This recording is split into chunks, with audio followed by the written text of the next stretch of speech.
Hi everyone, welcome to my new mini vlog. আজকে আমি যাচ্ছি কলকাতা টু সোনামুখী। সোনামুখীতে আমার শ্বশুর বাড়ি, আর আমার ট্রাভেল পার্টনার হলো আমার হাজব্যান্ড আর আমার দুই ভীষণ আদরের পাখি পুকু আর চিকি।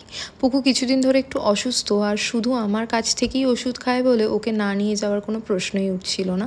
আমরা পথে একটা জায়গায় দাঁড়াই, ওখানে গিয়ে দুজনে 2 কাপ চা খাই। এটা একটা road side dhaba, hotel new Hindustan বলে।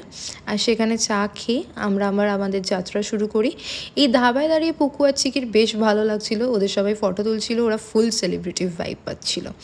সাধারণত পুকু চিকি গাড়িতে অতটা ট্রাভেল করে না, কিন্তু গাড়িতে ট্রাভেল করতে করতে সূর্যাস্তের রং দেখতে দেখতে ওদের দিব্যি সময় কেটে যাচ্ছিল। ওদেরকে দেখে আমাদেরও সময় বেশ ভালোই কাটছিল। আর জেনারেলি ওরা সন্ধ্যার মধ্যে ঘুমিয়ে পড়ে, কিন্তু আজকে যেন ওদের একটুও ঘুম পাচ্ছিল না। রাত 8টার দিকে আমরা পৌঁছে যাই সোনামুখীতে, আর ওদের মুখে স্বস্তির হাসি দেখে মনে হলো যে ওরাও বুঝে গেছে ওরা নিজের বাড়িতেই চলে এসেছে। By everyone.